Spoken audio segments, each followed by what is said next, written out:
यह है, सनातन के लोगों, आप किससे डर रहे हैं?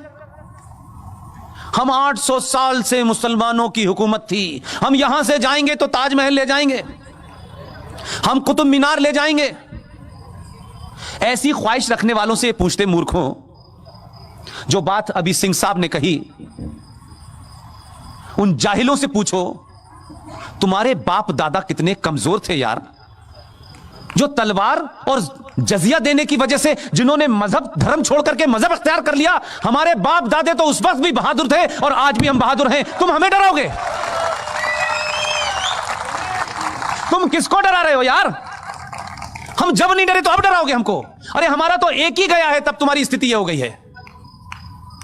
हमने कहा इसकी बात मान लो, 14 में अकेला है। हमने कहा मान लो इसकी बात, नहीं, लो बेटा दूसरा भी आ गया।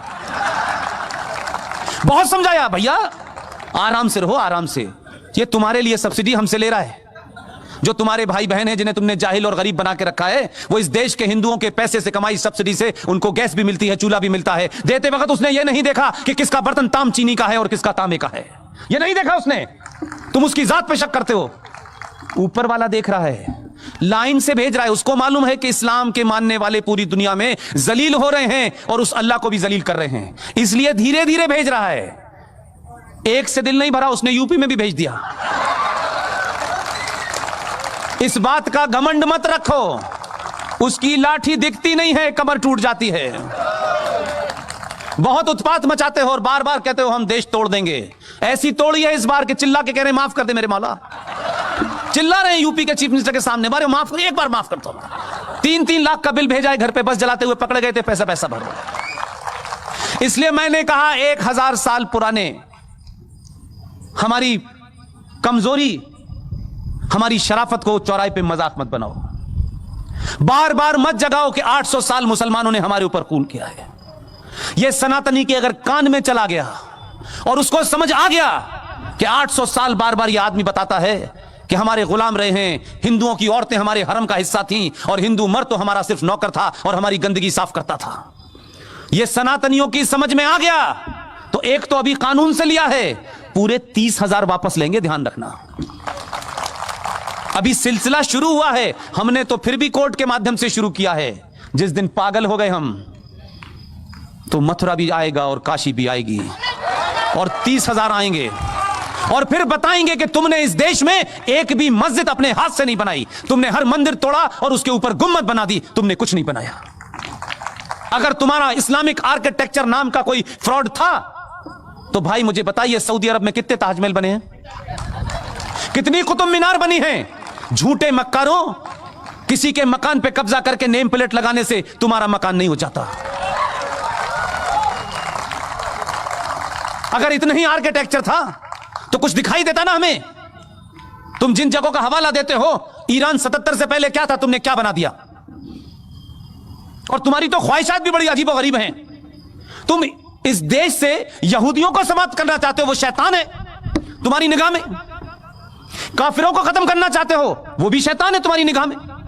लेकिन मूर्खों, तुम्हें यहूदी की बनाई AK-47 से ही समाप्त करोगे उसे? तुमसे कुछ नहीं बनाया गया अभी तक। तुम कट्टा बना सकते हो, चाकू बना सकते हो। उसी काफिर के हथियार और उसी यहूदी के हथियार से तेल निकला, तब तुम्हें पता चला कि यह तेल है, नहीं तो तुम्हारे लिए चंदा हो रहा था पूरी दुनिया से। तुम तो इतने एहसान फरामोश हो कि जिन्होंने तुम्हें कपड़े पहनना सिखाया, जिनकी वजह से पूरी दुनिया में आज ये कहते हो कि हम बहुत ताकतवर हैं, जिनकी बुनियाद पे हो आज भी वो टैप बंद करते तो टैप खोलना नहीं आता तुम्हें। चटाई और लोटा लेकर के अल्लाह को याद करने से कुछ नहीं होता। और आप इतने मक्कार हैं, इतने बुज़दिल हैं, आपका ईमान तो उस दिन पता चल गया